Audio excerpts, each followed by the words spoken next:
আসসালামু আলাইকুম সুপ্রিয় দর্শক, আশা করি যে যেখানে আছেন সকলে ভালো আছেন, সুস্থ আছেন এবং নিরাপদে আছেন। আজকের রেসিপি থাকছে সাগরের অথবা নদীর, যে যেখানের বলে থাকেন না কেন, এই মাছটা কিন্তু সাগরেই জন্মে থাকে। কম বেশি আমরা সকলেই জানি। পোয়া মাছের অথেন্টিক পারফেক্টভাবে তেলে ভাজা ছাড়া পুষ্টিগুণ ঠিক রেখে আজকের এই রেসিপি আমি আপনাদের সঙ্গে শেয়ার করব। এই মাছগুলো কিন্তু তেলে ভাজার সময় উল্টানোর সময় বেশ ভেঙে যায়, কম বেশি আমরা সকলেই জেনে থাকি। আমি আজকে তেলে ভাজবো না, পারফেক্টভাবে কিভাবে পুষ্টিগুণ ঠিক রেখে যেভাবে অরিজিনাল সাগরের মাছগুলো রান্না করে খাওয়া হয় সেই রেসিপি আজকে আপনাদের সামনে তুলে ধরার ট্রাই করেছি। আশা করি রেসিপি ভালো লাগলে একটি লাইক দিয়ে দিবেন। রেসিপিজ বাই নাবিল মামাম চ্যানেলটিকে সাবস্ক্রাইব করে পাশে থাকার জন্য অনুরোধ করছি। আমি 3টি কাঁচামরিচ, হাফ কাপ পরিমাণ পেঁয়াজ আমি শিলপাটায় বেটে নিয়েছি, আর দিয়ে দিচ্ছি হাফ চা চামচ পরিমাণ রসুন বাটা, হাফ চা চামচ পরিমাণ আদা বাটা, হাফ চা চামচ পরিমাণ জিরে বাটা। খুবই কম পরিমাণ মশলা আমি ব্যবহার করব। অনেকে কিন্তু সাগরের মাছগুলোতে আদা রসুন খাওয়া পছন্দ করেন না, চাইলে আপনারা আদা রসুনের পেস্ট নাও দিতে পারেন। দিয়ে দিচ্ছি ঝাল পছন্দ মতো হলুদ গুঁড়ি, ধনিয়া গুঁড়ি, লবণটা স্বাদ মতো। কিছুটা কাঁচা তেল দিয়ে হাত দিয়ে খুব ভালোভাবে মাখিয়ে নেব। ছোট মাছ আমরা যেভাবে রান্না করি, যেভাবে হাতে মাখিয়ে দেশি ছোট মাছগুলো রান্না করে থাকি, সেইভাবে আমি আজকে এই মাছের রেসিপিটা আপনাদের সঙ্গে শেয়ার করব।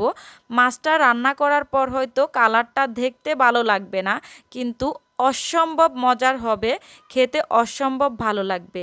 একটা কথা আছে না, দেখতে ভালো না লাগলে খেতে ভালো লাগে না। এই কথাটা আসলে সব কিছুর বেলায় ঠিক যায় না।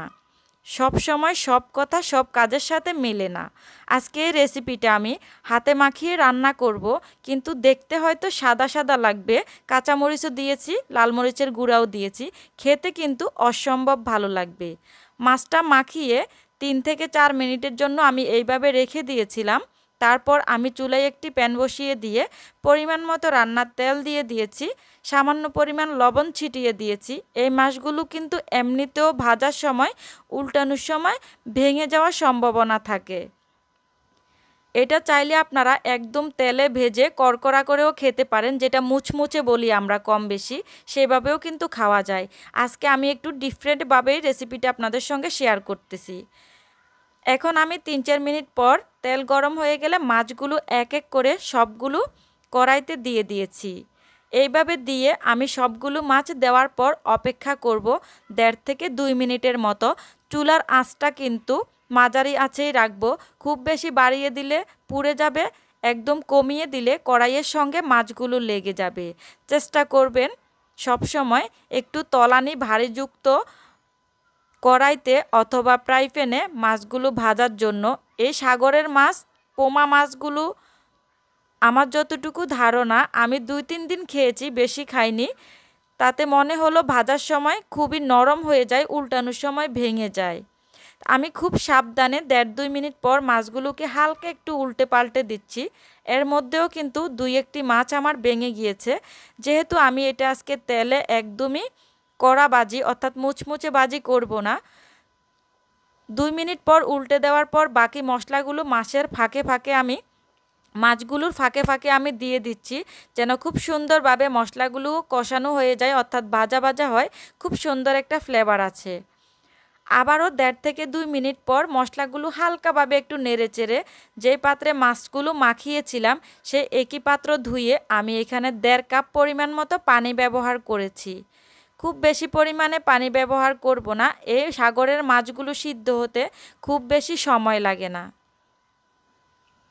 ধোয়ার সময় কিন্তু চেষ্টা করবেন একটু লবণ লেবুর রস দিয়ে ধুয়ে নেওয়ার জন্য, দেশি মাছের মতো। যদিও প্রয়োজন হয় না, তবু আমি লবণ লেবুর রস দিয়ে খুব ভালোভাবে মাছগুলোকে 3 থেকে 4 বার নর্মাল পানি দিয়ে ক্লিন করে নিয়েছিলাম। পানি দেওয়ার পর আমি মাছগুলো 2-3 মিনিটের জন্য এভাবে ঢাকনা দিয়ে ঢেকে রেখে দিয়েছিলাম। ঢাকনা সরিয়ে হালকাভাবে একটু নেড়ে চেড়ে আবারও জাল করে নিয়েছি 3 থেকে 4 মিনিটের মতো। ঢাকনা ব্যবহার করিনি শেষ পর্যায়ে। তারপর ঝোলটা যখন একেবারে মাখা মাখা হবে সেই পর্যায়ে আমি ভাজা জিরার গুঁড়ি দিয়েছি হাফ চা চামচ পরিমাণ। লবণটা চেখে দেখবেন ঠিকঠাক আছে কি না। কম মনে হলে প্রয়োজনে অ্যাড করে দিতে পারবেন। ভাজা জিরের গুঁড়ি দেওয়ার পর আমি আর ঢাকনা ব্যবহার করিনি। 30 থেকে 40 সেকেন্ডের মতো কড়াইয়ের হাতলটা ধরে একটু নেড়েচেড়ে চুলাটা বন্ধ করে দিয়েছি। হয়তো দেখতে আজকের রেসিপিটা একটু অন্যরকম লাগছে, এই রেসিপি খেতে অসম্ভব ভালো লাগবে। বাসায় একবার ট্রাই করার অনুরোধ রইল। ঝটপট কিন্তু তৈরি হয়ে গেল। গরম গরম ভাতের সঙ্গে কিন্তু খেতে অসম্ভব ভালো লাগে। ভুল ত্রুটি ক্ষমা সুন্দর দৃষ্টিতে দেখবেন। রেসিপি ভালো লাগলে বাসায় ট্রাই করে কমেন্ট বক্সে জানাবেন। আল্লাহ হাফেজ।